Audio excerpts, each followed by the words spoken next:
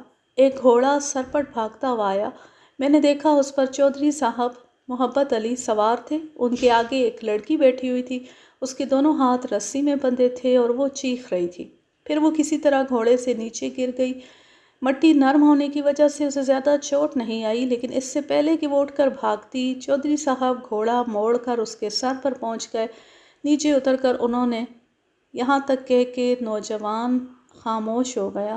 شاید اچانک ہی اسے احساس ہوا تھا کہ وہ قصبے کے سب سے بااثر شخص کے خلاف گواہی دے رہا ہے۔ اس پر کوئی بھی مصیبت آ سکتی تھی۔ اسے خاموش ہوتے دیکھ کر میں نے اسے تسلی دی اور یقین دلایا کہ اس کے بیان سے چودھری کو فائدہ ہی پہنچے گا۔ جناب عالی، چودھری صاحب نے نیچے اتر کر لڑکی کو تھپڑوں سے مارا اور پھر بالوں سے کھینچتے ہوئے دوبارہ گھوڑے پر لے گئے۔ لڑکی ہائے پتا جی چلا رہی تھی۔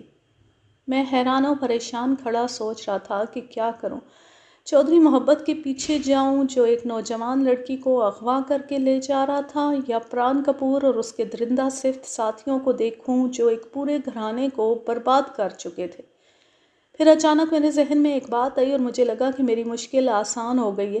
عین ممکن تھا کہ پران کپور اور اس کا گروہ بھی اسی راستے پر گیا ہو جس پر محبت علی لڑکی کو لے کر جا رہا تھا، اور یہ وہ راستہ تھا جو اونچے نیچے ٹیلوں سے ہوتا ہوا بتدریج گھنے جنگل میں گھس جاتا تھا۔ اس راستے پر گھوڑا ڈالنے سے پہلے زبردست سوچ بچار کی ضرورت تھی، لیکن میرے پاس سوچنے کا وقت نہیں تھا۔ یا تو مجھے تمام دیکھے اور اندیکھے خطرات کو قبول کر کے جنگل کی طرف بڑھنا تھا، یا خود کو اور اپنے ساتھیوں کو صحیح سلامت لے کر واپس سہارنپور تھانے جا بیٹھنا تھا۔ لیکن کیا اب میں اس حیثیت سے تھانے جا سکتا تھا جس حیثیت سے صبح وہاں سے اٹھ کر آیا تھا؟ ہرگز نہیں۔ یہاں تعیناتی کے بعد تھوڑے سے عرصے میں میں نے سخت محنت اور جان فشانی سے سہارنپور تھانے کو کچھ وقار بخشا تھا، لیکن آج ہونے والی لوٹ مار اور خون ریزی نے اس وقار کو مٹی میں ملا دیا تھا۔ تھانہ اور تھانے دار ایک بار پھر مشکل میں تھے۔ عین ممکن تھا کہ کل سے پھر سہارنپور کے لوگ پولیس والوں کو دیکھ کر مذاق اڑانے لگے۔ اس کا مطلب تھا ایک بار پھر وہی دور لوٹ آئے گا جب سہارنپور کے تھانے دار کو مجرم گرفتار کرنے سے پہلے چودھری سہراب جیسے لوگوں سے باقاعدہ اجازت لینا پڑتی تھی۔ پولیس والے اغوا ہوتے تھے اور تھانے پر ہلے بولے جاتے تھے۔ نہیں، اب میں یہ سب کچھ نہیں ہونے دوں گا۔ یہ قانون اور جرم کی جنگ تھی۔ گناہوں کی اس تاریکی میں یہ سر دھڑ کی بازی تھی، اور وہیں کھڑے کھڑے میں نے یہ بازی لگانے کا فیصلہ کر لیا۔ میں نے بلند آواز سے عملے کو ایک جگہ جمع ہونے کا حکم دیا۔ جیسا کہ میں بتا چکا ہوں، اعلیٰ افسروں نے مجھے اس دور دراز تھانے میں تعینات کرتے وقت خصوصی سہولتیں فراہم کی تھی۔ میرا ساتھی عملہ خاصا تربیت یافتہ تھا اور اس وقت کے حساب سے میرے پاس ہتھیار بھی جدید اور وافر تھے۔ میرے ساتھی میرا چہرہ دیکھ رہے تھے اور اندازہ لگا رہے تھے کہ میں کیا حکم دینے والا ہوں۔ ان میں سے کچھ کے چہروں پر دبا دبا جوش تھا اور کچھ جنگل میں گھسنے کے خیال سے ہراساں بھی دکھائی دے رہے تھے۔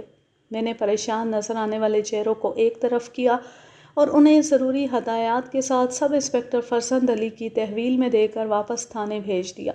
اب عملے کے 20 افراد میرے ساتھ تھے۔ ان میں 15 رائفل بردار، 2 ہیڈ کانسٹیبل اور 3 حوالدار تھے۔ میں نے اپنی پارٹی کا جائزہ لیا اور اللہ کا نام لے کر جنگل کی طرف رخ کر لیا۔ بلال شاہ میرے پہلو میں گھوڑا بھگا رہا تھا۔ وہ بار بار سوالیہ نظروں سے میری طرف دیکھ رہا تھا اور بلال ہی نہیں، باقی عملے کی سوالیہ نظریں بھی مجھ پر لگی تھی۔ انہیں سمجھ نہیں آ رہی تھی کہ میں کیا کرنا چاہتا ہوں۔ اگر لوگوں کے کہنے کے مطابق پران کپور اور اس کے ساتھیوں کی تعداد 150 کے قریب تھی، تو پھر 20-22 پولیس والے ان کا کیا بگاڑ سکتے تھے؟ لیکن میرے ذہن میں 2 باتیں تھیں۔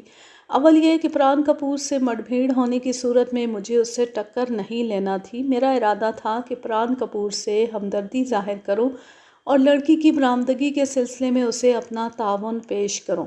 باقی معاملے لڑکی برآمد ہونے کے بعد دیکھے جا سکتے تھے۔ دوسرا امکان یہ بھی تھا کہ پران کپور کے ساتھ سرے سے ملاقات ہی نہ ہو۔ اس صورت میں محبت علی چھاپا مار پارٹی سے بچ کر نہیں نکل سکتا تھا۔ چمکیلی دھوپ میں بل کھاتے راستے پر ہم نے تیز رفتاری سے سفر جاری رکھا۔ جلدی ہمیں اس بات کا اشارہ مل گیا کہ پران کپور قریباً 50 ساتھیوں کے ساتھ اس راستے سے گزرا ہے۔ یہ اطلاع دینے والا ایک لکڑہارا تھا جو ایندھن کی تلاش میں دور تک نکل گیا تھا۔ جیسا کہ میں بتا چکا ہوں، سہارنپور سے قریباً 12 کوس کے فاصلے پر سچے سائیں کا ٹیلہ تھا۔ اس مقام سے ڈاکوؤں کا علاقہ شروع ہو جاتا تھا اور دن کے وقت بھی کوئی اس طرف جانے کی ہمت نہیں کرتا تھا۔ جس وقت شام کے سائے لمبے ہوئے، ہم سچے سائیں کے مزار سے قریباً 5 کوس آگے نکل آئے تھے۔ اس جگہ درخت بہت گھنے تھے اور لگتا تھا کہ اصل جنگل شروع ہو چکا ہے۔ ہمارے گھوڑے پوری طرح تھک چکے تھے۔ بلال شاہ کا گھوڑا تو خاصا بے دم ہو رہا تھا۔ یہ بھی اس کی ہمت تھی کہ اس نے بھاری بھرکم بلال شاہ کو بغیر گرائے یہاں تک پہنچا دیا تھا۔ یہاں پہنچ کر مجھے پہلی بار شک ہوا کہ ہم راستہ بھٹک گئے ہیں۔ میں اس سے پہلے بھی اس خطرناک جنگل میں داخل ہو چکا تھا۔ اس وقت کسی موقع پر بھی اتنے گھنے درخت ہمارے راستے میں نہیں آئے تھے۔ میں نے سامنے کے درختوں کی طرف دیکھا اور مجھے اندازہ ہوا کہ شاید کچھ آگے چل کر ہمیں باقاعدہ شاخوں کو کاٹ کر راستہ بنانا پڑے گا۔ بلال شاہ بھی محسوس کر رہا تھا کہ اس سے پہلے وہ ان درختوں سے نہیں گزرا۔ سرما کی دھوپ تیزی سے غائب ہو رہی تھی۔ اگر ہم 12 گھنٹے کی طویل رات خالی پیٹ ان درختوں میں نہیں گزارنا چاہتے تھے تو ہمیں جلد ہی واپسی کا سفر شروع کرنا تھا۔ در حقیقت ہم بڑی افراتفری میں روانہ ہوئے تھے اور اس قابل نہیں تھے کہ تا دیر جنگل میں رہ کر مجرموں کا سراغ لگائیں۔ میں نے حوالداروں سے مشورہ کیا۔ ان کی رائے بھی یہی تھی کہ اب ہمیں واپس چلنا چاہیے۔ کل یا پرسوں کسی وقت پوری تیاری کے ساتھ پھر جنگل میں داخل ہوا جا سکتا ہے۔ گھوڑے کسی حد تک اپنی سانسوں پر قابو پا چکے تھے۔ ہم نے باگیں موڑیں اور مشرق کی طرف روانہ ہو گئے۔ لیکن جلد ہی ہمیں معلوم ہو گیا کہ جنگل سے نکلنا اب اتنا آسان نہیں رہا۔ ہم واقعی راستہ بھول چکے تھے۔ قریباً 1 کوس مشرق میں چلنے کے بعد ہم نے خود کو ایک بالکل نئی جگہ پر پایا۔ بالکل سنسان جنگل تھا۔ کانٹے دار جھاڑیوں کی کثرت تھی۔ کہیں کوئی پگڈنڈی یا راستہ دکھائی نہیں دیتا تھا۔ بس کبھی کبھی کوئی گلہری یا جنگلی خرگوش تیزی سے بھاگتا ہوا نگاہوں کے سامنے سے گزر جاتا۔ سورج کی الوداعی کرنیں درختوں سے چھن کر ہمارے چہروں پر پڑ رہی تھی۔ میں جانتا تھا کہ اگر 1 گھنٹے کے اندر ہم راستہ ڈھونڈنے میں کامیاب نہ ہوئے تو پھر رات یہیں گزارنا ہوگی۔ دفتن مجھے ایک شک سا ہوا۔ دائیں طرف جنتر کی گھنی جھاڑیاں تھیں۔ مجھے لگا جیسے ہمیں کوئی دیکھ رہا ہے۔ میں نے ساتھیوں کو وہیں رکنے کا اشارہ کیا اور خود احتیاط سے گھوڑا چلاتا جنتر کی طرف بڑھا۔ ایک بار پھر پتوں میں حرکت پیدا ہوئی اور کسی کے بھاگنے کی آواز سنائی دی۔ اگر میرے کان دھوکہ نہیں کھا رہے تھے تو بھاگنے والا جانور نہیں، کوئی انسان تھا۔ میں نے گھوڑے کو آواز کی سمت بڑھایا۔ چند گز آگے جا کر میں پھر رک گیا۔ میری نظریں چاروں طرف درختوں کا طواف کر رہی تھی۔ عقب میں آہٹ ہوئی۔ میں نے دیکھا بلال شاہ بھی میرے پیچھے چلا آیا تھا۔ ہم دونوں گہری نسوں سے کوئی آہٹ سننے کی کوشش کرتے رہے۔ میرا ایک ہاتھ غیر ارادی طور پر ریوالور پر آ گیا تھا۔ جب سے ہم روانہ ہوئے تھے پہلا موقع تھا کہ مجھے ریوالور کی ضرورت محسوس ہوئی۔ یکا یک بلال شاہ پکارا، وہ رہا خان صاحب۔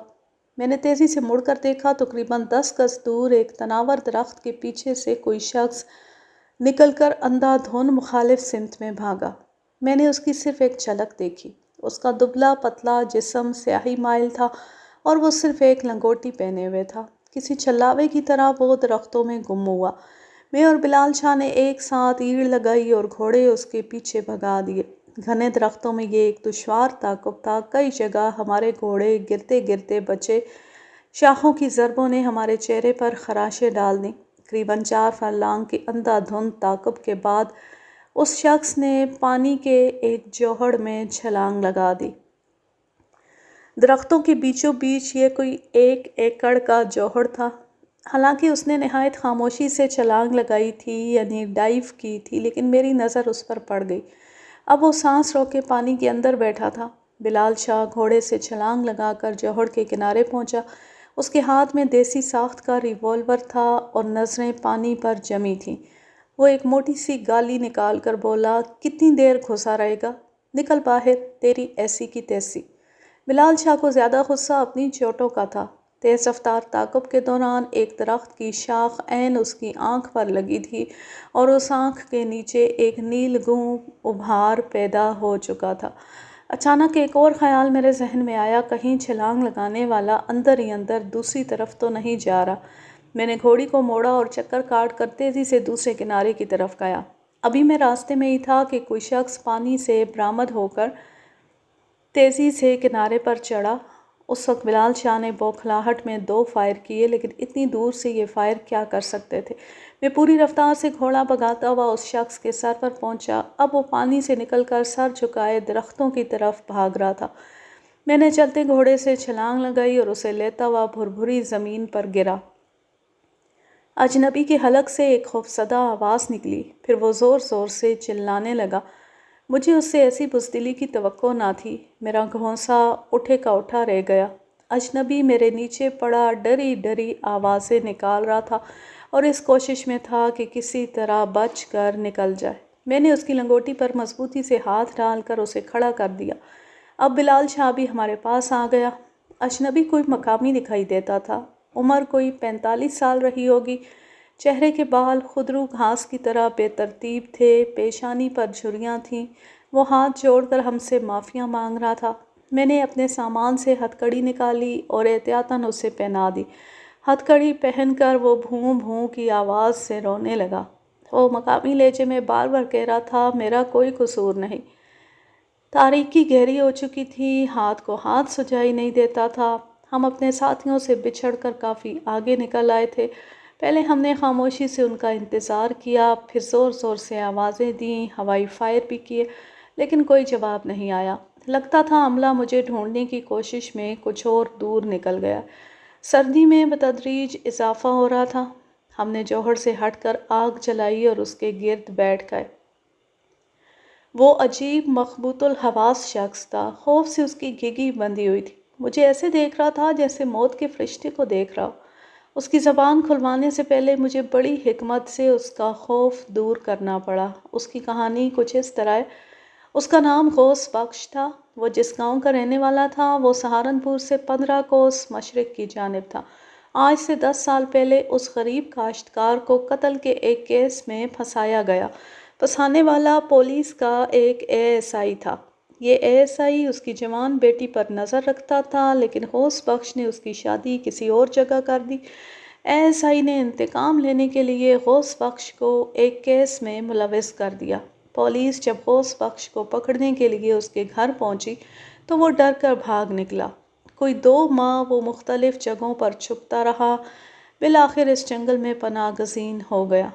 وہ کوئی جرائم پیشہ تو تھا نہیں کہ ڈاکو بن جاتا، نہ ہی کوئی پڑھا لکھا شخص تھا کہ قانون کا سامان کرتا۔ وہ ایک سیدھا سادہ دیہاتی تھا۔ اپنی جان بچانے کے لیے اس نے مستقل طور پر یہیں بسیرا کر لیا۔ میں اور بلال شاہ یہ سن کر حیران ہوئے کہ پولیس کا خوف اس بیچارے کو 10 سال سے اس جنگل میں ٹھہرائے ہوئے تھا۔ اس دوران وہ ایک بار بھی کسی بستی میں نہیں گیا۔ ہاں، کبھی کبھار وہ کسی کھیت کھلیان تک جا پہنچتا تھا اور وہاں سے اناج چرا لیتا تھا۔ وہ ایک نفسیاتی مریض بن چکا تھا۔ 10 سال میں آج پہلی بار پولیس کی وردی دیکھی تھی اور خوفزدہ ہو کر بھاگ نکلا تھا۔ ایک عجیب ڈرامہ تھا جو اس جنگل میں ہمارے لیے قطعی غیر متوقع تھا۔ باتیں کرتے کرتے وہ اچانک بلک بلک کر رونے لگتا اور معافیاں مانگنے لگتا تھا۔ مجھے جہاں اس پر ترس آ رہا تھا، وہاں اس نظام سے نفرت بھی ہو رہی تھی جو ایک انسان کو تعلیم کی روشنی سے محروم کر کے اتنا بے وقوف بنا دیتا ہے، اور ایک شخص کو اختیار کی ٹوپی پہنا کر اتنا عقل مند اور جابر بنا دیتا ہے کہ ایسا ہی خدا بن جاتے اور غوث بخش جنگلوں میں بھاگ نکلتے۔ میری زندگی میں یہ بات بار بار سچ ہوئی ہے کہ نیکی رائے گاں نہیں جاتی۔ اگر میں غوث بخش کی کہانی سن کر اس سے ہمدردی نہ کرتا اور اسے اس کے حال پر چھوڑ کر آگے نہ بڑھ جاتا، تو وہ سراغ کبھی میرے ہاتھ نہ آتا جو مجھے بالآخر محبت علی تک پہنچانے کا سبب بنا۔ میں نے غوث بخش کی کہانی سنتے ہی اس کی ہتھکڑی کھول دی۔ رات گئے تک اس کا خوف دور کرنے کی کوشش کرتا رہا۔ میں نے اسے یقین دلایا کہ وہ بے قصور ہے۔ میں اسے شہر لے جاؤں گا اور اس کے ساتھ پورا تعاون کروں گا۔ اگلے روز صبح سویرے ہم اپنے ساتھیوں کی تلاش میں روانہ ہوئے۔ غوث بخش کو میں نے اپنے ساتھ بٹھا لیا تھا، کیونکہ بلال شاہ کے ساتھ اسے بٹھانے کا مطلب تھا ایک گھوڑے پر 3 آدمیوں کو بٹھانا۔ غوث بخش میرے عقب میں بیٹھا تھا۔ دفتن مجھے اندازہ ہوا کہ ایک نہایت نفیس قسم کی خوشبو میرے نتنوں میں گھس رہی ہے۔ ایسا ہی احساس مجھے کل رات سے 2-3 دفعہ ہو چکا تھا۔ پہلے تو میں سمجھا کہ شاید بلال شاہ نے کوئی خوشبو لگا رکھی ہے، لیکن اس سے ایسی نفاست کی توقع فضول تھی۔ وہ تو ان لوگوں میں سے تھا جو عطر میں ڈوبا ہوا روئی کا تونبا لے کر کان میں اڑس لیتے ہیں اور ایسی ٹیکے دار خوشبو بکھیرتے ہیں کہ روح بے قرار ہو جاتی ہے۔ پھر میں نے اسے وہم سمجھ کر ذہن سے جھٹک دیا تھا، لیکن اب پھر وہی خوشبو میرے نتنوں میں گھس رہی تھی، اور اس دفعہ اتنی واضح تھی کہ اسے جھٹلانا ممکن نہیں تھا۔ تو کیا اس جنگلی غوث بخش نے یہ خوشبو استعمال کر رکھی تھی؟ ناقابل یقین بات تھی۔ وہ تو شاید 8-10 مہینے سے نہایا بھی نہیں تھا۔ آخر ایک جگہ میں نے گھوڑا روک کر اس سے پوچھا، غوث بخش، یہ خوشبو کہاں سے آ رہی ہے؟ پہلے تو اس نے لا علمی ظاہر کی، پھر چونک کر اپنی لنگوٹی میں ہاتھ ڈالنے لگا۔ اگلے ہی لمحے اس نے اپنی لنگوٹی میں سے ایک خوبصورت زنانہ رومال نکالا۔ خوشبو اسی رومال سے امڑ رہی تھی۔ پیلے رومال پر خون کے سرخ دھبے بھی نظر آ رہے تھے۔ یہ تجھے کہاں سے ملا؟ سائیں زمین پر پڑا ملا تھا، میں نے چوری تو نہیں کیا۔ میں نے نرم لہجے میں اس سے پوری بات دریافت کی۔ غوث بخش نے بتایا کہ کپڑے کا یہ ٹکڑا کل اسے جھاڑیوں میں پڑا ملا تھا۔ وہ جانتا تھا کہ ایسے رومال فیشنیبل عورتیں استعمال کرتی ہیں۔ اسے شک گزرا کہ یہیں کہیں نزدیک رومال والی بھی موجود ہے۔ وہ درختوں میں قدموں کے نشان ڈھونڈتا پھرتا تھا کہ ہم نظر آ گئے۔ وہ سمجھا کہ بالآخر پولیس اسے پکڑنے پہنچ ہی گئی ہے، اور وہ وہاں سے بھاگ نکلا۔ رومال، خوشبو، عورت، میرے ساتھ ساتھ بلال شاہ کے کان بھی کھڑے ہو گئے۔ ہو نہ ہو یہ محبت علی اور اس لڑکی کا معاملہ تھا۔ تھوڑی دیر بعد ہم گھوڑے بھگاتے تیزی سے کل والی جگہ کی طرف بڑھ رہے تھے۔ حسب توقع ہمارے ساتھی وہاں موجود نہیں تھے۔ شاید وہ کل رات ہی واپسی کا سفر اختیار کر چکے تھے۔ غوث بخش گھوڑے سے اترا اور جلد ہی کھرا اٹھانے میں کامیاب ہو گیا۔ اس معاملے میں اس کی مہارت حیرت انگیز تھی۔ ہمیں خشک پتوں پر کچھ دکھائی نہیں دے رہا تھا، لیکن وہ ہمیں لے کر بڑے اعتماد سے آگے بڑھ رہا تھا۔ کوئی 1 کوس اسی طرح چلنے کے بعد ہم نے وہی خشک نالہ پار کیا اور دائیں طرف مڑ گئے۔ ہم دونوں گھوڑوں پر سوار تھے اور غوث بخش پیدل چل رہا تھا۔ ایک جگہ رک کر وہ بولا، سرکار، میرا خیال ہے وہ عورت اور مرد اس سامنے ٹیلے پر چڑھے ہیں۔ اوپر درختوں کے بہت سے جھنڈ نے، ہو سکتا ہے وہ کسی جھنڈ میں چھپے ہوں۔ میں نے بلال شاہ سے پوچھا کیوں نہ میں اکیلا اوپر جاؤں۔ بلال شاہ جو لڑائی دنگے کا شوقین تھا، تھوڑی سی بحث کے بعد راضی ہو گیا۔ میں نے ان دونوں کو درختوں کے درمیان ایک محفوظ جگہ چھوڑ دیا، پھر ریوالور چیک کر کے آہستہ آہستہ ٹیلے پر چڑھنے لگا۔ یہ کچی مٹی کا ٹیلا تھا، دیہات میں ایسے ٹیلوں کو تھے بھی کہتے ہیں۔ جھاڑ جھنکاڑ کافی تھا، بھربھری زمین پر کثرت سے جانوروں کے پنجوں کے نشان دکھائی دے رہے تھے۔ ان میں کبھی کبھی مجھے ایک جوتے یا ننگے پاؤں کی جھلک بھی نظر آ جاتی تھی۔ ننگا پاؤں لڑکی کا تھا اور میں یہ کہے بغیر نہیں رہ سکتا کہ وہ ایک نہایت خوبصورت پاؤں تھا۔ اس سے پہلے میں یہ پاؤں ایک شیشے کی تپائی پر دیکھ چکا تھا جب وہ اپنے باپ کی حویلی میں بڑی شان سے منہ کے سامنے رسالہ رکھے بیٹھی تھی۔ اب اپنے باپ کے گناہوں کی سزا اسے بھگتنا پڑ رہی تھی۔ ایک بپھرا ہوا چودھری ایک گھوڑی کے بدلے اسے کانٹوں پر گھسیٹتا پھر رہا تھا۔ جوں جوں میں آگے بڑھ رہا تھا، دل کی دھڑکن تیز ہو رہی تھی۔ ریوالور میرے ہاتھ میں تھا۔ چودھری محبت، میں نے بلند آواز سے اسے پکارا۔ میری تیسری آواز پر دائیں جانب جھاڑیوں میں سرسراہٹ ہوئی اور میں نے ایک دراز قد شخص کو ہاتھ میں 303 تھامے دیکھا۔ وہ چودھری محبت ہی تھا، لیکن عجیب حلیے میں۔ کپڑے تار تار تھے، ایک بازو سے خون بہہ رہا تھا، شیف بڑی ہوئی تھی اور بالوں پر گرد جمی تھی۔ وہ بڑے خونی انداز سے میری طرف دیکھ رہا تھا۔ خبردار تھانے دار، میرے قریب نہ آنا، وہ گرجا۔ میں نے اطمینان سے ریوالور ہولسٹر میں ڈالا اور بولا، محبت، میں دشمن بن کر نہیں، دوست بن کر آیا ہوں۔ تمہارے بیوی بچوں کے قاتل تک پہنچنے کے لیے مجھے تمہاری مدد کی ضرورت ہے۔ نہیں تھانے دار، مجھ سے پولیس والی کوئی چال نہ چلنا۔ میرے لیے تجھ میں اور چودھری پران میں کوئی فرق نہیں۔ میں دھیمے لیکن بااعتماد قدموں سے آگے بڑھتا اس کے قریب پہنچ گیا۔ اب ہم دونوں میں صرف 4 گز کا فاصلہ تھا۔ اس وقت میری نگاہ بیلا پر پڑی۔ اس کے دونوں ہاتھ عقب میں بندھے تھے اور وہ اوندے منہ زمین پر پڑی تھی۔ اس کی سفید بوشرٹ اور دھاری دار پینٹ مٹی میں لت پت تھی۔ پاؤں ننگے تھے لیکن وہ زخمی دکھائی نہیں دیتی تھی۔ شاید اس کے رومال پر لگا خون محبت علی کے بازو کا تھا۔ محبت علی پھر گرجا، تھانے دار، کوئی مطالبہ نہ کرنا، میں اس لڑکی کو نہیں چھوڑوں گا۔ رک جاؤ، میرے سر پر خون سوار ہے، میں گولی چلا دوں گا۔ اس وقت میں نے وہی حربہ آزمایا جس کے متعلق آپ عموماً کہانیوں میں پڑھتے ہیں یا فلموں میں دیکھتے ہیں۔ میں نے چودھری کے عقب میں دیکھتے ہوئے زور سے کہا، ٹھہرو، گولی نہ چلانا۔ چودھری محبت نے بے ساختہ مڑ کر پیچھے دیکھا۔ میں یہی چاہتا تھا۔ چند لمحوں کے لیے اس کی توجہ مجھ سے ہٹی اور میں نے تیزی سے حرکت کی، 2 قدم بھاگ کر چودھری پر چھلانگ لگا دی۔ جیسا کہ میں بتا چکا ہوں، وہ ایک لمبا تڑنگا نوجوان چودھری تھا، عام دیہاتیوں کی طرح سخت جان اور اکھڑ لیکن نہایت ذہین۔ یوں بھی اس وقت اس پر وحشت سوار ہو رہی تھی۔ در حقیقت اس کی حالت ایک زخمی چیتے سے مختلف نہیں تھی۔ میں جانتا تھا اسے زہر کرنا کوئی آسان کام نہیں ہوگا اور واقعی یہ ایک سخت مقابلہ ثابت ہوا۔ ہم دونوں اوپر تلے کچی زمین پر گرے۔ میرا ایک ہاتھ 303 پر تھا۔ زمین سے ٹکراتی چودھری نے ایک جھٹکے سے بندوق سیدھی کرنا چاہی، لیکن میری گرفت مضبوط تھی۔ کشمکش کے دوران ہم دونوں اٹھ کھڑے ہوئے۔ اس سے پہلے کہ میں کوئی داؤ آزماتا، محبت علی کی بھرپور ٹکر میری پیشانی پر پڑی اور میں لڑکھڑا کر چند قدم پیچھے ہٹ گیا۔ بالکل یہی وار میں اس پر کرنے والا تھا، لیکن وہ پہل کر گیا اور یہ اس بات کا ثبوت تھا کہ مد مقابل لڑائی بڑھائی کا ماہر ہے۔ اب میں اس سے 2 گز کے فاصلے پر کھڑا تھا اور وہ اپنی بندوق سیدھی کر رہا تھا۔ میرے لیے اس سے بڑھ کر خطرناک بات اور کوئی نہیں ہو سکتی تھی۔ سیکنڈ کے 10ویں حصے میں میں نے فیصلہ کیا اور نہایت تیزی سے آگے بڑھ کر ایک بھرپور ٹھوکر بندوق والے ہاتھ پر رسید کی۔ میں جانتا تھا اس وار کے خطا ہونے کی قیمت کیا ہوگی۔ 303 کی گولی میرے جسم میں ناقابل مرمت روشن دان کھول سکتی تھی۔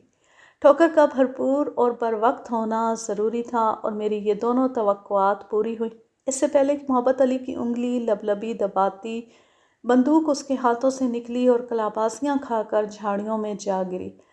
لڑائی کے دوران کسی شخص کے ہاتھ سے ہتھیار نکل جائے تو وہ بھونچ کا رہ جاتا ہے۔ لیکن چودھری محبت علی کی پھرتی نے مجھے حیران کر دیا۔ ایک لمحہ بھی ضائع کیے بغیر وہ مجھ سے آ ٹکرایا۔ میں نے نیچے گرتے گرتے اسے ٹانگوں پر اچھال دیا۔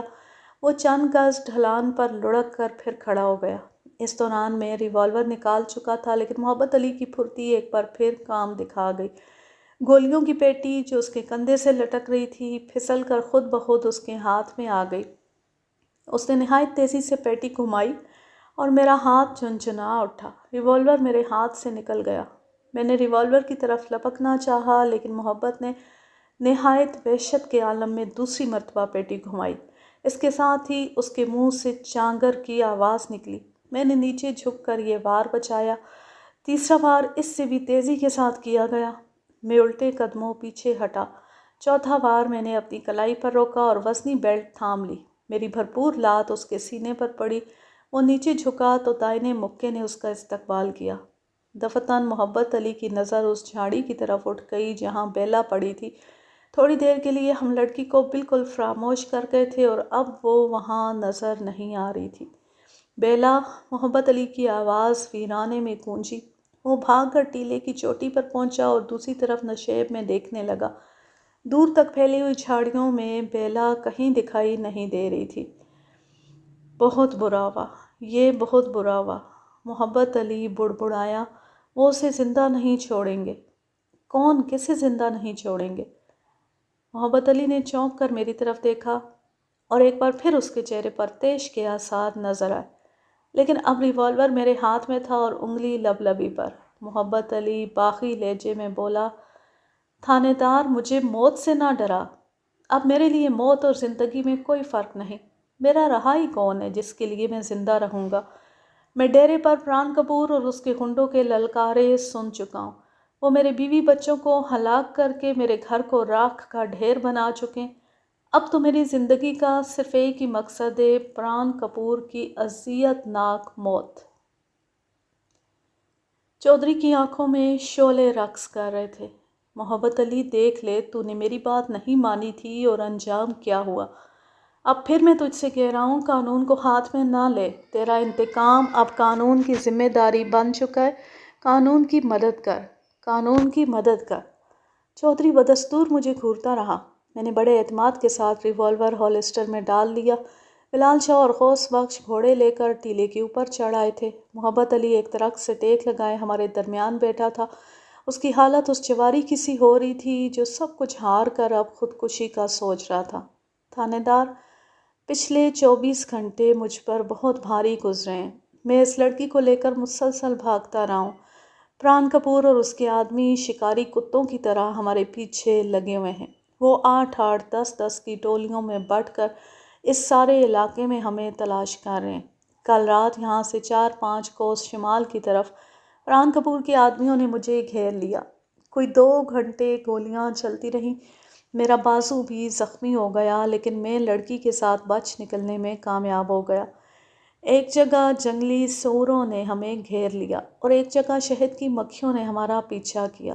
بھاگتے ہوئے لڑکی کا پاؤں مڑ گیا اور مجھے اسے کندھے پر اٹھا کر 2 گھنٹے پیدل بھاگنا پڑا، اور وہ بھی شدید بھوک اور پیاس کے عالم میں۔ محبت علی، اپنا سب سے بڑا دشمن تو خود ہے۔ ایک گھوڑی کی خاطر تو نے ایک کنواری لڑکی کو اغوا کیا۔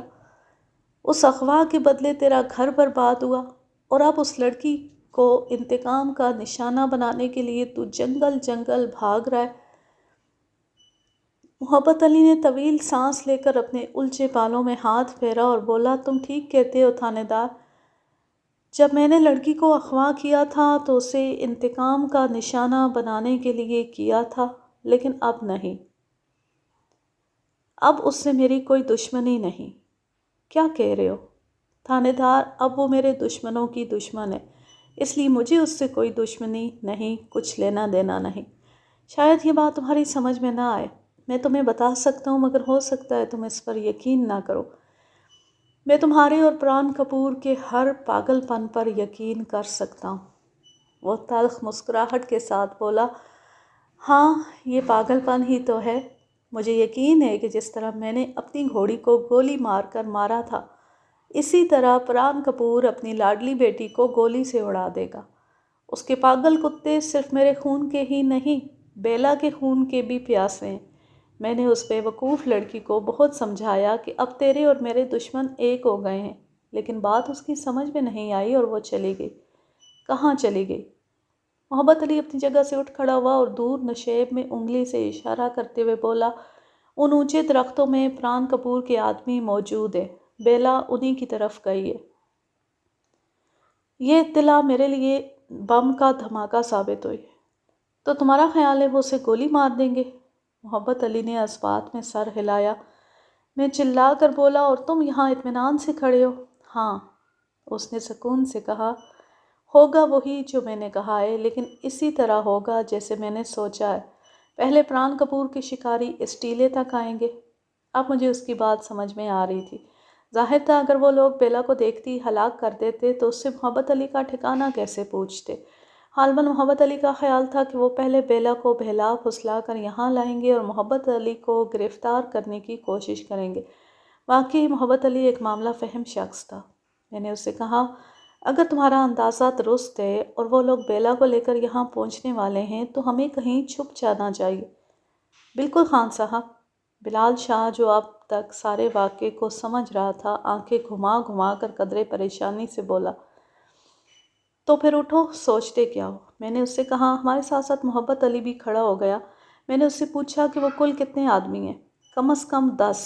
کل رات ہم ان کے بہت قریب سے گزرے تھے۔ میں نے ارد گرد نظر دوڑائی، چھپنے کی کوئی مناسب جگہ دکھائی نہیں دی۔ قریبی جھاڑیوں میں چھپنا کسی طرح خطرے سے خالی نہیں تھا۔ ہم 4 آدمی تھے، لیکن ہمارے پاس صرف 2 ریوالور تھے۔ محبت علی کی بندوق قریباً بیکار تھی، کیونکہ رات کے مقابلے کے بعد اس کے پاس صرف 2 گولیاں باقی بچی تھیں۔ میری نگاہ کچھ دور ایک بلند درخت پر پڑی۔ کافی گھنا درخت تھا، ایسٹونیا کی طرح لگتا تھا۔ اس کی شاخوں میں بآسانی چھپ کر بیٹھا جا سکتا تھا، لیکن مسئلہ بلال شاہ کا تھا۔ اس کے لیے اوپر چڑھنا خاصا دشوار تھا۔ میں نے بلال شاہ سے کہا کہ وہ گھوڑے لے کر خشک نالے کی طرف نکل جائے اور کسی جگہ چھپ کر بیٹھ جائے، ہم جلد ہی اس تک پہنچ جائیں گے۔ بلال شاہ نے میری ہدایت پر عمل کیا۔ وقت بہت کم تھا، پران کپور کے آدمی کسی بھی وقت یہاں پہنچ سکتے تھے۔ سب سے پہلے حوص بخش بندر کی پھرتی سے اوپر چڑھ گیا، اس کے بعد محبت علی اور آخر میں بھی درخت پر آ گیا۔ ہم نے خود کو حتی الامکان شاخوں میں چھپا لیا اور انتظار کرنے لگے۔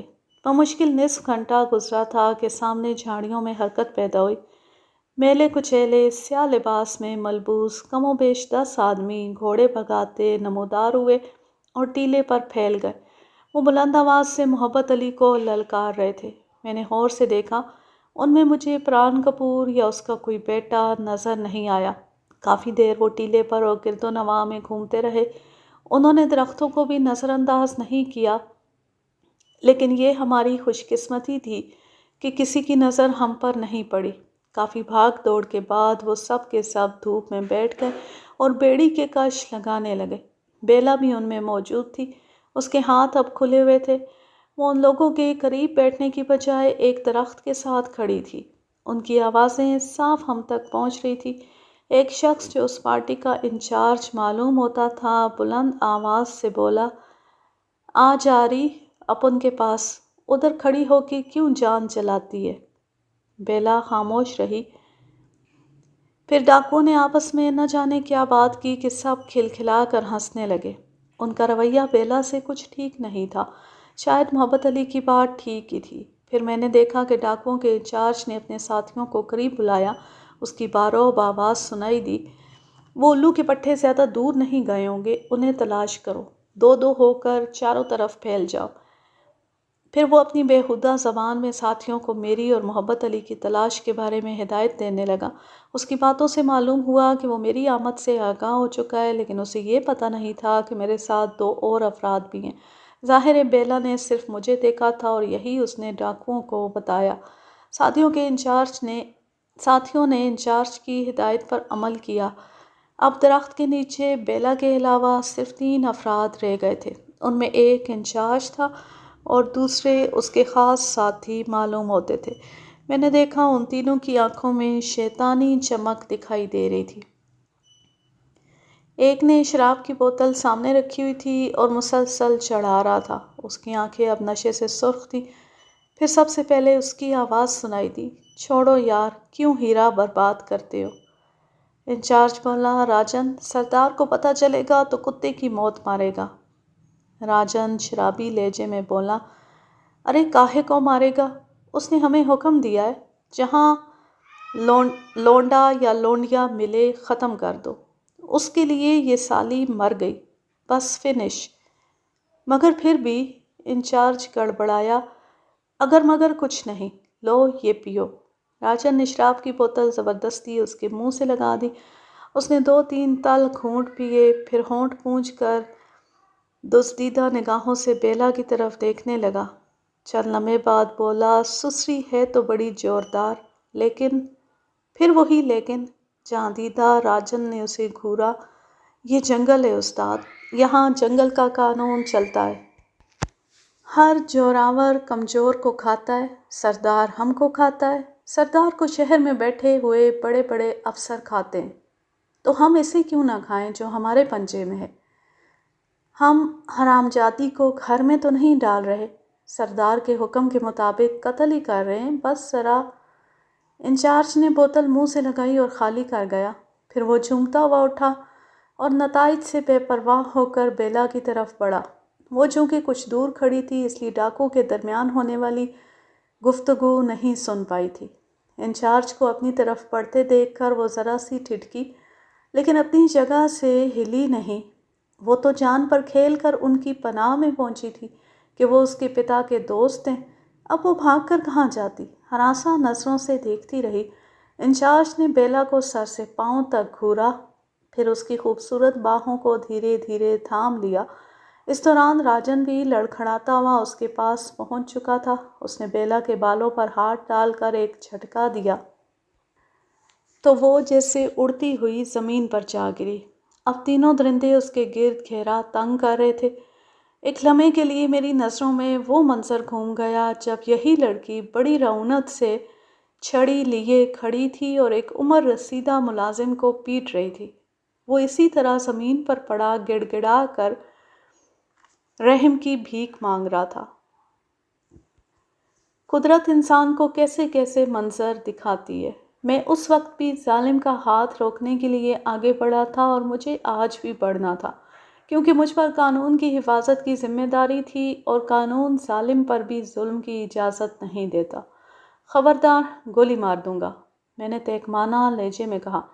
تینوں افراد نے چونک کر اوپر دیکھا اور ان کے چہرے خوف سے سیاہ ہو گئے۔ نادیدہ چیز کا خوف بہت ہوتا ہے، اور وہ تو رنگے ہاتھوں پکڑے گئے تھے۔ راجن نامی شخص نے بندوق اٹھانے کی کوشش کی۔ میرے ریوالور کی گولی اس کی گردن میں لگی اور وہ تڑپ کر نیچے گرا۔ خبردار، بھون ڈالوں گا، میں نے چلا کر کہا۔ اس وقت میں نے دیکھا محبت علی نے درخت سے چھلانگ لگائی اور ڈاکوؤں کے سر پر پہنچ گیا۔ اس کا چہرہ وحشتناک ہو رہا تھا۔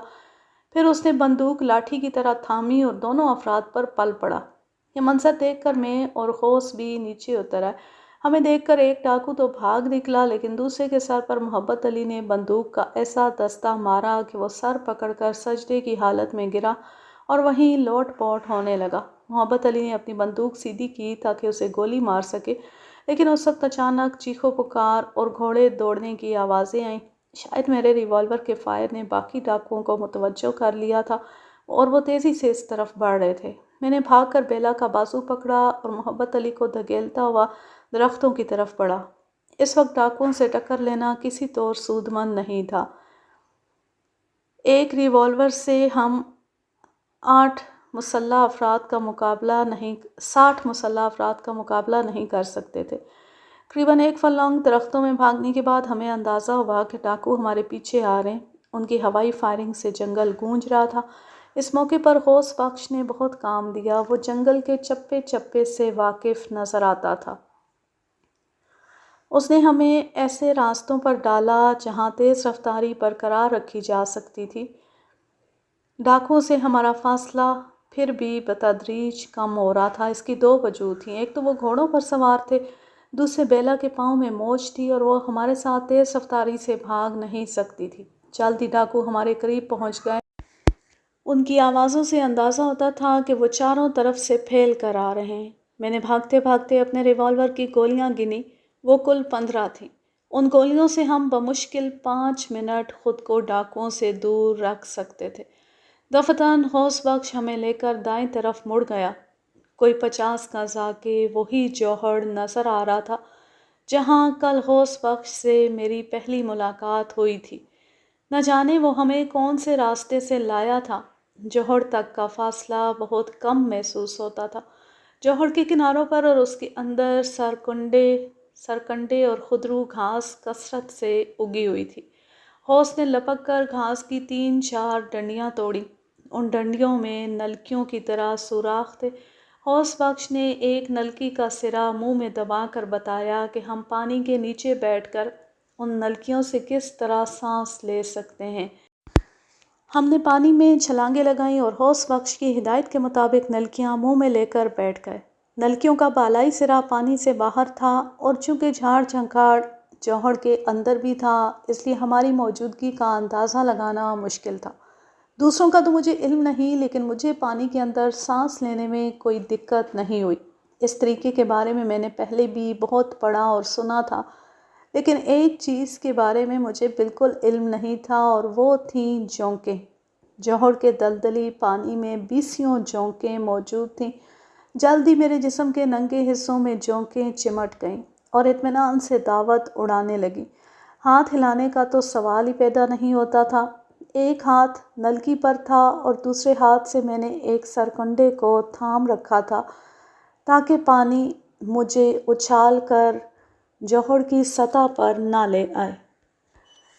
کانوں میں پانی کے ٹکراؤ کے سوا کوئی آواز سنائی نہیں دیتی تھی، لیکن میں جانتا تھا جوہر کے کنارے ہماری تلاش ہو رہی ہوگی۔ مجھے سب سے زیادہ خطرہ اس ریوالور کا تھا جو میں پانی میں کودنے سے پہلے سرکنڈوں میں پھینک آیا تھا۔ اگر ریوالور پر ڈاکوؤں کی نظر پڑ جاتی تو وہ فوراً سمجھ جاتے کہ ہم جوہر میں کودیں۔ دوسری پریشانی یہ تھی کہ پتہ نہیں میرے دوسرے ساتھی خود کو صحیح طرح چھپانے میں کامیاب ہوئے ہیں یا نہیں۔ زیادہ پریشانی مجھے بیلا کی طرف سے تھی۔ اندازاً 10 منٹ ہم اسی طرح پانی کے اندر بیٹھے رہے۔ آخرکار میں نے سر تھوڑا سا باہر نکالا۔ مجھ سے صرف 2 گز کے فاصلے پر ایک ڈاکو موجود تھا۔ خوش قسمتی سے اس کی نظر کا رخ تھوڑا سا مختلف تھا۔ وہ کنارے پر کھڑا ارد گرد دیکھ رہا تھا۔ میں بائستگی سے واپس سیر آب چلا گیا۔ اس دفعہ کوئی 15 منٹ بعد میں نے سر باہر نکالا۔ محبت علی جوہر کے بیچوں بیچ کھڑا تھا۔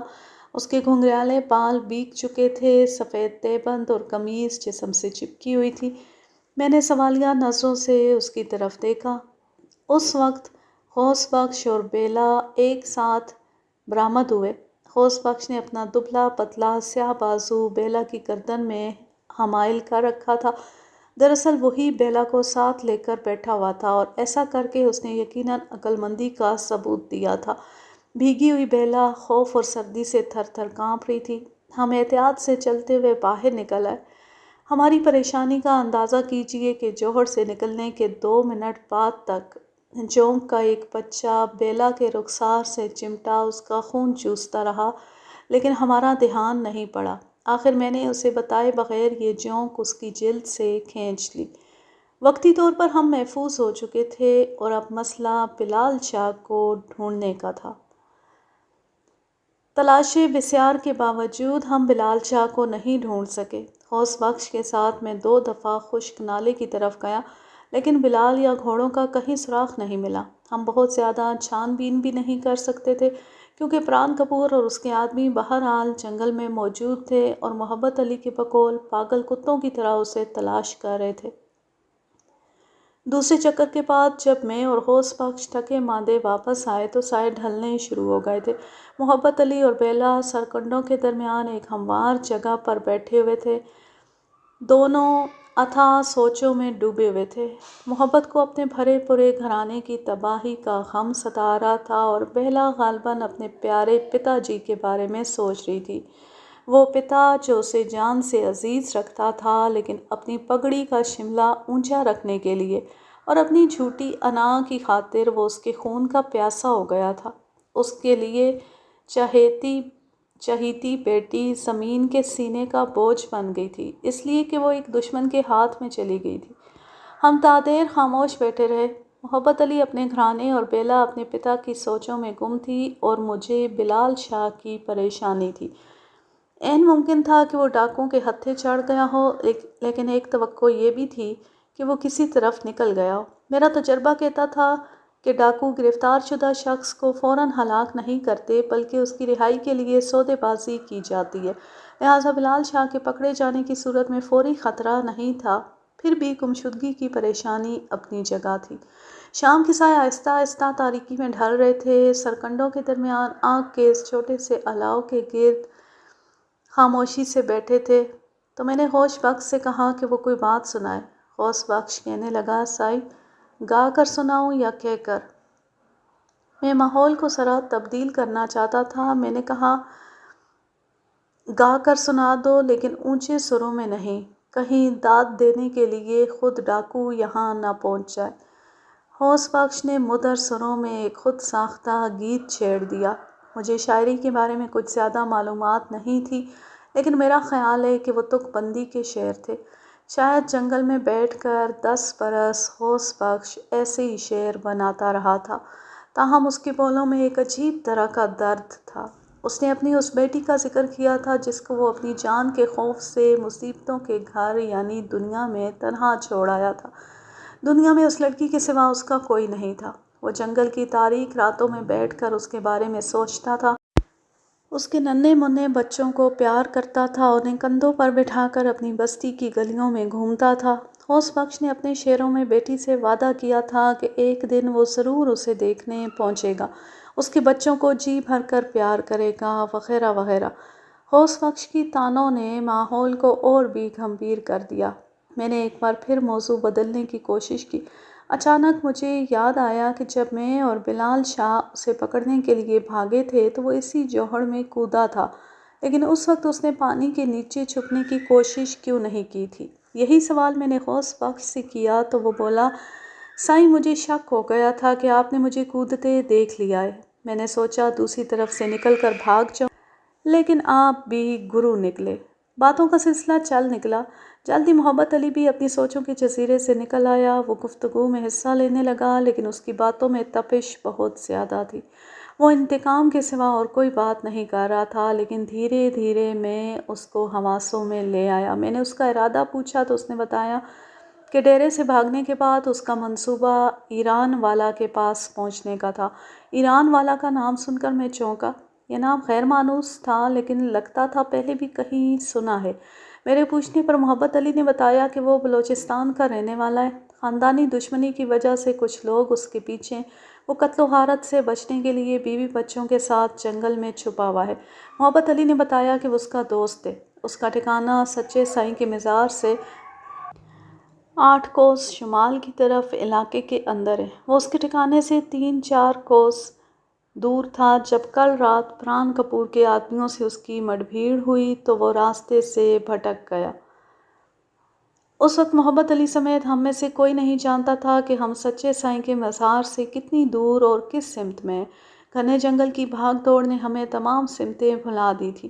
ہم جس طرح پران کپور کے گماشتوں میں گھر گئے تھے، ضروری تھا کہ کوئی شخص ہمیں پناہ دیتا، ایسا شخص جو نہ صرف طاقتور ہوتا بلکہ یہاں کی اونچ نیچ سے بھی اچھی طرح آگاہ ہوتا۔ اس صورتحال میں محبت علی کا یہ دوست ہمارا اچھا مددگار ثابت ہو سکتا تھا، لیکن سوال پھر وہی تھا، پران کپور کے آدمیوں سے بچ کر اس تک کیسے پہنچا جائے، جبکہ ہمیں راستے کا بھی علم نہیں۔ اس موقع پر ہوش بخش ایک بار پھر ہمارے لیے فرشتہ رحمت ثابت ہوا۔ اس نے کہا، سائیں، میں سب سمجھ گیا ہوں۔ جس جگہ آپ جانا چاہتے ہیں وہ یہاں سے صرف 5 کوس کے فاصلے پر ہے۔ صبح تڑکے ہم چل دیں گے، مولا کرم کرے گا، ہم دوپہر سے پہلے وہاں پہنچ جائیں گے۔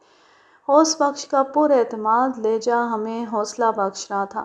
جیسے تیسے ہم نے رات کاٹی اور صبح سویرے اٹھ کھڑے ہوئے۔ مسلسل فاقے کی وجہ سے نکاہت شدید ہو رہی تھی۔ محبت علی کی حالت زیادہ پتلی تھی کیونکہ اس کے بازو کا زخم کافی خون اگل چکا تھا۔ ہوش بخش نے رات ہی چند پتے رگڑ کر اس کے زخم پر لیپ کیا تھا اور اپنی بوسیدہ لنگوٹی سے پٹی پھاڑ کر باندھ دی تھی۔ بیلا کا پاؤں اب کچھ اچھا تھا، اسے چلنے میں زیادہ دشواری پیش نہیں آئی۔ آگ بجھا کر ہم شمال کی جانب روانہ ہو گئے۔ سب سے آگے غوث بخش تھا، اس کے پیچھے محبت علی، پھر بیلا اور آخر میں میرے ہاتھ میں ریوالور تھا۔ نگاہیں چاروں طرف گردش کر رہی تھیں کہ شاید کہیں بلال شاہ پر نظر پڑ جائے۔ کوئی ہے، کوئی ہے، محبت علی وقفے وقفے سے پکار رہا تھا۔ بالآخر دائیں طرف ایک ٹیلے پر آہٹ ہوئی۔ ہم سب نے ایک ساتھ گھوم کر دیکھا، کوئی جانور تیزی سے ہماری طرف بھاگا آ رہا تھا۔ پھر اس کی آواز سنائی دی۔ وہ کتا تھا، لیکن ایک بہت بڑا کتا۔ اس کا انداز نہایت خوفناک تھا۔ بیلا چیختی ہوئی محبت علی کے عقب میں ہو گئی۔ غوث بخش کی خوفزدہ آواز بھی سنائی دی۔ میں نے غیر ارادی طور پر ریوالور کتے کی طرف سیدھا کر لیا۔ وہ ہم سے صرف 10 گز دور تھا۔ جب کسی شخص نے کتے کا نام پکارا، وہ ہماری طرف بڑھتا بڑھتا تیزی سے گھوم گیا اور دم ہلاتا اپنے مالک کی طرف چل دیا۔ کتے کا نام پکارنے والا شخص ٹیلے کے اوپر کھڑا تھا۔ اس نے پتلون اور رنگ دار کوٹ پہن رکھا تھا۔ داڑھی اور سر کے بال بے تحاشا بڑھے ہوئے تھے۔ وہ ایک 20-22 سالہ نوجوان تھا۔ یہ تھی ایران والا سے میری پہلی ملاقات۔ محبت علی کو پہچان کر وہ تیزی سے آگے بڑھا۔ وہ اس سے بغل گیر ہو گیا۔ اب اس کے عقب میں کچھ اور افراد بھی نظر آ رہے تھے۔ وہ سب مسلح تھے۔ ہمیں بڑی عزت اور گرم جوشی سے ٹیلے کے پار لے جایا گیا۔ یہاں لکڑی کے تختوں سے بنے ہوئے 15-20 مکان نظر آ رہے تھے۔ ایک نسبتاً کشادہ مکان ایران والا کا تھا۔ گھر کے اندر ایران والا کے بیوی بچے بھی موجود تھے، لیکن مجھے یہ سمجھنے میں ذرا بھی دشواری نہیں ہوئی کہ محبت علی نے جھوٹ بولا تھا۔ ایران والا در حقیقت ایک خطرناک ڈاکو تھا اور اس کے ساتھی تمام کے تمام چھٹے ہوئے بدماش تھے۔ بہرحال میں اس وقت یہاں کوئی کچہری نہیں لگانا چاہتا تھا۔ ہماری اصل ضرورت محفوظ پناہ گاہ تھی۔ ایران والا کے حکم پر ہمارے لیے فوراً خورونوش اور آرام کا بندوبست کیا گیا۔ کھانے کے بعد آرام کا بندوبست بہت اچھا تھا، یا شاید طویل بھاگ دوڑ کے بعد ہمیں اچھا محسوس ہو رہا تھا۔ محبت، بیلا اور غوث بخش لمبی تان کر سوئے۔ میں نے بھی چند گھنٹوں کے لیے آنکھ لگائی۔ جب میں جاگا تو رات ہو چکی تھی۔ لکڑی کے مکانوں میں کہیں کہیں چراغ جل رہے تھے۔ ایک سانولی سی لیکن خوبصورت لڑکی اندر آئی۔ اس نے میرے ہاتھ میں ایک پاجامہ کرتا تھما دیا۔ میں نے زندگی میں کبھی یہ لباس نہیں پہنا تھا، اس لیے کھڑا کپڑوں کو گھورتا رہا۔ عقب سے محبت علی نے آ کر دوستانہ انداز میں میرے کندھے پر ہاتھ رکھ دیا۔ پہن لے یار، یہاں کے لوگ تیری وردی کو اچھی نظر سے نہیں دیکھتے۔ میں جانتا ہوں وہ میری وردی کو اچھی نظر سے کیوں نہیں دیکھتے۔ بہرحال تم یہ بتاؤ اب کیا ارادہ ہے؟ کیا تمہارا دوست ہمیں بحفاظت جنگل سے نکال سکتا ہے؟ محبت علی کے چہرے پر پھر جنون کے آثار نظر آنے لگے۔ نہیں نواز خان، ہمیں یہیں رہنا ہے۔ پران کپور اور اس کے کتوں کو ایسا سبق سکھانا ہے کہ ان کی آئندہ نسلیں بھی نہ بھولیں۔ اسی جنگل میں بہت جلد ہمارا آمنا سامنا ہوگا۔ محبت علی، لگتا ہے تمہارے دوست نے تمہاری پیٹھ پر ہاتھ پھیرا ہے، لیکن میں پھر یہی کہوں گا، قانون کو ہاتھ میں نہ لو، بربادی کے سوا کچھ نہیں ملے گا۔ نہیں نواز خان، پران کپور نے جو کہانی شروع کی تھی وہ انجام تک پہنچ کر رہے گی۔ اتنے میں ایک شخص نے آ کر اطلاع دی کہ سردار ہمیں یاد کر رہا ہے۔ ہم باہر آئے۔ مکانوں کے درمیان ایک کھلی جگہ، رقص و سرور کا انتظام کیا گیا تھا۔ ساز موجود تھے۔ کوئی نصف درجن لڑکیاں رنگین لباس پہنے ناچنے کو تیار تھیں۔ میں ان کی شکلوں سے اندازہ لگا سکتا تھا کہ ان میں سے ایک بھی اس بازار کی نہیں۔ وہ سب کی سب عام گھرانوں کی اغوا شدہ لڑکیاں تھیں۔ چاروں طرف ڈاکو کندھوں پر اسلحہ سجائے کھڑے تھے، لیکن یہ محفل نشاط شروع نہ ہو سکی۔ صرف 3 روز پہلے چودھری محبت کے گھرانے پر قیامت بیت گئی تھی۔ وہ اس غم کو بھلا کر ناچ گانا نہیں دیکھ سکتا تھا۔ اس کی ہدایت پر ایران والا نے ناچنے والیوں اور تماش بینوں کو تتر بتر کر دیا۔ محبت علی کے پاس صرف ایک ہی موضوع تھا، پران کپور سے انتقام کا، اور وہ اس نے پھر چھیڑ دیا۔ ایران والا میرے سامنے بات کرنے سے جھجک رہا تھا، لیکن محبت علی کے کہنے پر اس نے اپنے چہرے کا نقاب اتار دیا۔ اس نے تسلیم کر لیا کہ وہ ایک خطرناک ڈکیت ہے۔ اس نے کہا، محبت، تیرے دشمنوں سے تیرا یار ایسا انتقام لے گا کہ دیکھنے والوں کے پتے پانی ہو جائیں گے، لیکن ہمیں ذرا صبر سے کام لینا ہوگا۔ کل کسی وقت بڑا سردار بھی یہاں پہنچ جائے گا، اس کے ساتھ قریباً 20 رائفلیں اور 30 آدمی اور ہمارے ساتھ مل جائیں گے۔ ہم ان حرامزادوں کو بکریوں کی طرح گھیر لیں گے۔ اگر ان میں سے ایک بھی بچ کر نکل گیا تو تیری یاری کی قسم اپنی گردن کاٹ لوں گا۔ ایران والا کی باتیں محبت علی کے لیے نہایت حوصلہ افزا اور پرجوش تھیں۔ دونوں دوست زبردست خون خرابے کی منصوبہ بندی کرتے رہے اور میں خاموشی سے بیٹھا دیکھتا رہا۔ در حقیقت اس گروہ میں پہنچ کر محبت علی کو میری بالکل پرواہ نہیں رہی تھی، وہ صرف اپنے انتقام کا سوچ رہا تھا۔ ان کی طویل باتوں سے اکتا کر میں اٹھ گیا اور ٹہلتا ہوا کچھ دور درختوں میں آ گیا۔ 14ویں کا چاند درختوں سے جھانک رہا تھا۔ میں نے دیکھا ہوش بخش ایک پیڑ سے ٹیک لگائے خاموش بیٹھا ہے۔ مجھے دیکھ کر چونک گیا۔ میں نے بیلا کا پوچھا تو اس نے بتایا کہ وہ میزبان کی بیوی کے پاس بیٹھی ہے۔ وہ کہنے لگا، سائیں، مجھے خون خرابے کی بو آ رہی ہے، کیوں نہ ہم یہاں سے نکل جائیں؟ ہوش بخش، تجھے اپنی بیٹی کے پاس پہنچنے کی جلدی ہے نا؟ میں ضرور پہنچاؤں گا، لیکن ابھی نہیں۔ ابھی کیوں نہیں سائیں؟ میں نے مسکرا کر ایک درخت کی طرف اشارہ کیا۔ وہ درخت دیکھ رہے ہو؟ اس پر ایک آدمی رائفل لیے بیٹھا ہے۔ ایسے ہی 3-4 آدمی ہمارے گرد اور موجود ہیں۔ ابھی ہم یہاں سے نکل نہیں سکتے۔ صبح ہم سو کر اٹھے تو پتہ چلا کہ بڑا سردار آ چکا ہے۔ محبت کے چہرے پر دبا دبا جوش نظر آنے لگا۔ اب دیکھنا نواز خان تماشا، اور رائفل پر ہاتھ جما کر بولا۔ ایک آدمی کے ساتھ ہم بڑے سردار سے ملنے چل دیے۔ چند مکانوں کے عقب سے گزر کر ہم ایک بڑے مکان کے سامنے پہنچے۔ یہ مکان ایران والا کے مکان سے بھی کچھ بڑا تھا۔ قریب ہی بہت سے گھوڑے بندھے ہوئے تھے۔ دروازے پر ایک مسلح مکرانی موجود تھا۔ ہم اندر داخل ہوئے اور پھر جیسے زمین نے ہمارے پاؤں جکڑ لیے، ایک لمحے کے لیے در و دیوار گھومتے محسوس ہوئے۔ ہمارے سامنے پران کپور اور اس کے بیٹے شان سے بیٹھے تھے۔ کپور گڑھ کے 10-15 آدمی اور بھی نظر آ رہے تھے، اور پھر میری نگاہ بڑے سردار کی طرف اٹھ گئی۔ یہ جھٹکا پہلے سے بھی شدید تھا۔ میں سکتے کے عالم میں کھڑا رہ گیا۔ میرے سامنے میراں شاہ بیٹھا تھا، اس وادی کا سب سے سفاک اور خطرناک ڈکیت۔ ڈاکوؤں کی وادی میں قارئین اس شخص کے بارے میں پڑھ چکے۔ اسی شخص نے مجھے کہا تھا، نواز خان، مجھے ایک خوفناک بیماری ہے، میں گوشت کھاتا ہوں۔ اور پھر مجھے پتہ چلا تھا کہ وہ کیسا گوشت کھاتا ہے۔ وہ انسان نہیں، انسان خور درندہ تھا، اور وہ درندہ میرے سامنے بیٹھا اپنی عقابی نگاہوں سے مجھے گھور رہا تھا۔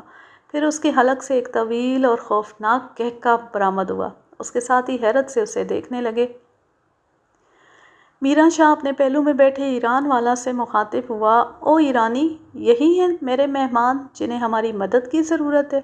ہاں بڑے سردار، ایران والا بولا، اس کے لہجے میں حیرانی تھی۔ دوسری طرف پران کپور اور اس کے بیٹے بھی محبت علی پر بندوقیں تان چکے تھے۔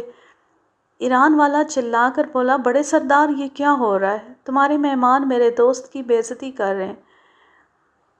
پران کپور نے اپنی طویل مونچھوں کو ایک ہاتھ سے بل دیا اور میراں شاہ سے بولا، میراں شاہ، یہی ہے وہ بدبخت جس نے بیلا کو اٹھایا ہے۔ میراں شاہ کھڑا ہو گیا۔ یہ تو بڑا ہی اچھا ہوا، ہم دونوں کے دشمن ایک ہی چھت تلے جمع ہو گئے، آج خوب مزہ رہے گا۔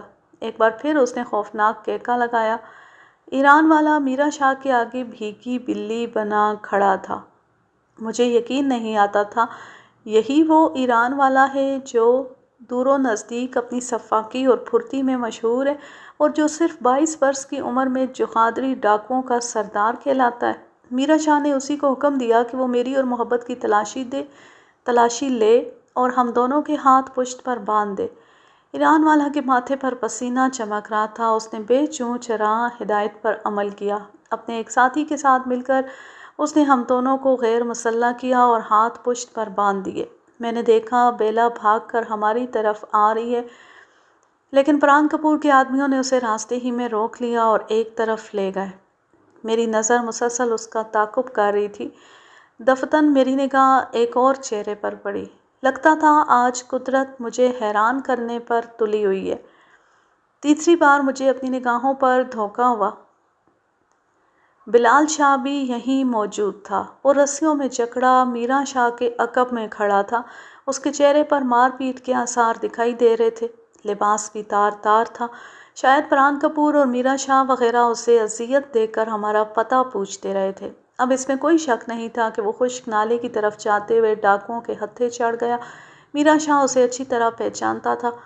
کہکا لگا کر بولا، انسپکٹر، تیرا موٹا مخبر تیرے بغیر بڑا اداس تھا۔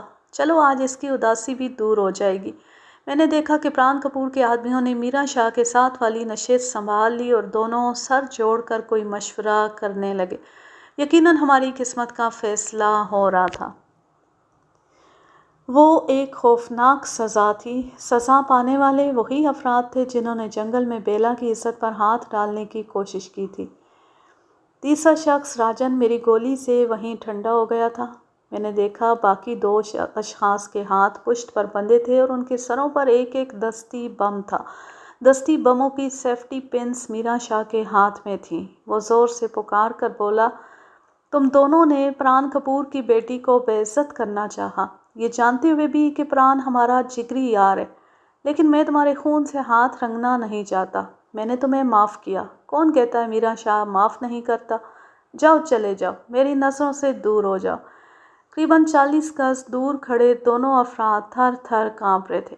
ان کے ہاتھ پشت پر بندھے تھے اور سروں پر موت تھی۔ دستی بم سر سے لڑک جاتا تو اس کا پھٹنا یقینی تھا، لیکن وہ یہ موقع ہاتھ سے گنوانا نہیں چاہتے تھے۔ لرزتے قدموں کے ساتھ وہ نہایت احتیاط سے آگے بڑھنے لگے۔ دور سے لگتا تھا جیسے دو عورتیں پانی سے لبریز مٹکے سروں پر رکھے تنگ پگڈنڈی سے گزر رہی ہیں۔ فرق صرف یہ تھا کہ ان کی رفتار بہت سست تھی۔ میں نے تصور کی نگاہ سے دونوں کے خوف سے فک چہرے دیکھے۔ وہ دونوں قریباً 5 گز آگے گئے۔ پھر ایک سماعت شکن دھماکہ ہوا اور میں نے جسموں کے ٹکڑے فضا میں اڑتے دیکھے۔ وہ ایک لرزہ خیز منظر تھا۔ میرا شاہ اور اس کے ساتھیوں کے کہکے اس منظر کو اور خوفناک بنا رہے تھے۔ اور اب محبت علی کی باری تھی۔ 2 آدمی اسے پکڑنے کے لیے آگے بڑھے۔ وہ کسی قدر سراسیمہ نظر آ رہا تھا۔ یقینی موت بڑے بڑے بہادروں کا پتا پانی کر دیتی ہے۔ میں نے کہا، چودھری محبت، تجھے کہا تھا نا، قانون ہاتھ میں لے کر دشمنیاں نہ چکا۔ وہ صرف جبڑے بھینچ کر رہ گیا۔ اس وقت میں نے دیکھا بیلا ایک شخص کی گرفت سے نکل کر بھاگتی ہوئی آئی اور محبت علی کو چھڑانے کی کوشش کرنے لگی۔ وہ رو رہی تھی اور ساتھ ساتھ دونوں پکڑنے والوں کو تمانچے مار رہی تھی۔ اس کا رویہ ایک عورت کا رویہ تھا۔ وہ عورت جو 48 گھنٹے ایک مرد کے بس میں رہی تھی اور اس نے اس کی عزت پر ہاتھ نہیں ڈالا تھا، جو اپنی جان کی خاطر اس کی جان کی حفاظت کرتا رہا تھا اور جو سخت بھوک پیاس کے عالم میں اسے 2 گھنٹے کندھے پر اٹھا کر پیدل چلا تھا۔ چھوڑ دو اسے، یہ نردوش ہے، وہ چلا رہی تھی۔ پھر دفتن سٹین گن کی تڑ تڑ سنائی دی۔ میں نے بیلا کو لہرا کر گرتے دیکھا۔ پران کپور کا بیٹا چند گز دور سٹین گن لیے کھڑا تھا۔ اس کی آنکھوں میں شعلے ناچ رہے تھے۔ چل حرامزادے، چل۔ وہ گن کا بٹ محبت علی کے سر پر مارتا ہوا بولا۔ 2-3 آدمی اور آ گئے اور محبت علی کو کھینچتے ہوئے ہجوم سے دور کھلے میدان میں لے گئے۔ پران کپور کا بیٹا بھی ان میں شامل تھا۔ پہلے والا عمل پھر دہرایا گیا۔ دستی بم کی سیفٹی پن کھینچ کر اسے محبت علی کے سر پر رکھ دیا گیا۔ لیکن اگر پران کپور کا خیال تھا کہ وہ اپنے جانی دشمن کو لرزتے، کانپتے اور عورتوں کی طرح چلتے دیکھے گا تو اس کی خواہش پوری نہیں ہوئی۔ جو ہی میرا شاہ کے آدمی نے اس کے سر پر بم ٹکایا اور پیچھے ہٹنے لگے، محبت علی کے حلق سے ایک غضبناک ہرراہٹ نکلی اور اس نے چھلانگ لگا کر پران کپور کے بیٹے تک پہنچنا چاہا۔ اپنی کوشش میں تو وہ کامیاب نہیں ہوا، لیکن عزت کی موت اس کے حصے میں آ گئی۔ بم نیچے گرا اور اس کے پرخچے اڑ گئے۔ میرا شاہ کے 2 کارندے بھی شدید زخمی ہو گئے اور اب بلال شاہ کی باری تھی۔ میری ہمت نہیں پڑ رہی تھی کہ اس کا خوفزدہ چہرہ دیکھوں۔ وہ منہ ہی منہ میں کچھ بڑبڑا رہا تھا، شاید کلمے وغیرہ کے ورد میں مصروف تھا۔ زندگی میں پہلی بار میں موت کو اس قدر قریب اور خود کو اس قدر بے بس دیکھ رہا تھا۔ میرا شاہ مجھ کو سب سے آخر میں بلانا چاہتا تھا، شاید اس طرح وہ میرے عذاب میں اضافہ کر رہا تھا۔ چند منٹ کے اندر میں اپنی آنکھوں کے سامنے 4 افراد کو دردناک موت کا شکار ہوتے دیکھ چکا تھا۔ یوں لگتا تھا کہ کوئی بھیانک خواب دیکھ رہا ہوں۔ بلال شاہ کی گلوگیر آواز سنائی دی، کہاں سنا معاف کرنا خان صاحب۔ مجھ میں جواب دینے کی بھی ہمت نہیں تھی۔ دو آدمی بلال شاہ کو بازوؤں سے پکڑ کر کھلے میدان کی طرف چل دیے۔ جب وہ بیلا کی لہو لہان لاش کے قریب سے گزرے تو ایک تیز آواز سنائی دی، ہتھیار پھینک دو سائیں، ورنہ گولی مار دوں گا۔ سب نے چونک کر دیکھا۔ پران کپور کے عقب میں غوث بخش کھڑا تھا، وہی لنگوٹی والا دبلا پتلا غوث بخش جس کے چہرے پر لکھا تھا کہ یہ کمزور، کم عقل اور بے ضرر شخص ہے۔ اس کے ہاتھ میں پستول تھا اور دونوں شہادت کی انگلیاں لبلبی پر تھیں۔ جب ہم یہاں آئے تھے وہ گھٹنے پیٹ سے لگائے سکڑا سمٹا گہری نیند سو رہا تھا۔ نہ جانے اس وقت وہ کہاں سے نکل آیا تھا۔ میں نے دیکھا اس کی آنکھوں میں آنسو تھے اور سارا بدن غصے یا خوف سے لرز رہا تھا۔ اس کی لرزتی آواز آئی، تھانے دار صاحب کے ہاتھ کھول، اگر کسی نے ان سے زیادتی کی تو اچھا نہ ہوگا۔ خدا کی قسم میں نے کبھی چیونٹی بھی نہیں ماری، لیکن آج میں قتل کر دوں گا۔ ہاں، میں خون کر دوں گا اس کا۔ اس کا اشارہ پران کپور کی طرف تھا اور واقعی لگتا تھا وہ گولی چلا ڈالے گا۔ میرا شاہ نے اپنے آدمیوں کو اشارہ کیا اور وہ میرے ہاتھوں کی بندشیں کھولنے لگے۔ جو ہی میرے ہاتھ آزاد ہوئے میں چلا کر بولا، میرا شاہ اپنے آدمیوں کو قربانی کا بکرا کیوں بناتا ہے؟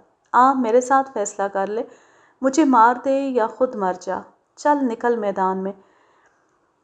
یہ وادی کے شفاق ترین ڈاکو کی انا پر ایک کاری ضرب تھی۔ اس نے ایک جھٹکے سے اپنا اسلحہ اتارا اور چھلانگ لگا کر میرے سامنے آ گیا۔ میرا شاہ کا قد مختصر تھا اور جسم چوڑا چکلا، لیکن میں جانتا تھا اس بے ڈول جسم میں کتنی طاقت اور پھرتی بھری ہوئی ہے۔ سابقہ لڑائی کا تجربہ میرے سامنے تھا۔ بیلا اور محبت علی کی موت اور بلال شاہ کی درگت نے مجھے آنکھ بھگولا کر رکھا تھا۔ میں نے شروع سے ہی میرا شاہ کو آڑے ہاتھوں لیا۔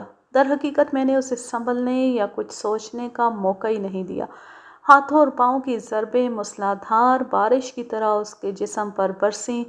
جب میرا شاہ کے ساتھیوں نے میرا پلہ بھاری دیکھا تو بندوقیں تان کر میری طرف لپکے، لیکن اس وقت ایک کرشمہ دیکھنے کو آیا۔ ایران والا کی جدید اور طاقتور رائفل نے میری طرف بڑھنے والے افراد کو چھلنی کر دیا۔ ایک زبردست فائرنگ ہونے لگی۔ ڈاکوؤں کے دونوں گروہ پوری شدت کے ساتھ آپس میں بھڑ گئے تھے۔ مجھے اس وقت بچپن کی ایک بات یاد آ رہی ہے۔ ہمارے محلے کی مسجد کے امام صاحب نماز جمعہ کے بعد اکثر ایک دعا مانگا کرتے تھے، یا اللہ کافروں کو ہدایت دے، اور اگر انہوں نے ہدایت یاب نہیں ہونا تو انہیں آپس میں ٹکرا کر پاش پاش کر دے۔ کچھ ایسی صورتحال جنگل کے اس ویران حصے میں پیش آئی۔ ایران والا اور میرا شاہ کے اندرونی اختلافات کی آگ آتش فشاں کی طرح پھٹ پڑی۔ دونوں گروہوں میں خون ریز تصادم ہوا جو کوئی 8 پہر جاری رہا۔ اس تصادم میں 20 ڈاکو ہلاک اور زخمی ہوئے اور 20 جنگل میں بھاگ گئے۔ پران کپور شدید زخمی ہوا اور اس کے تقریباً 8 ساتھی ایک دستی بم کی زد میں آ کر ہلاک ہوئے۔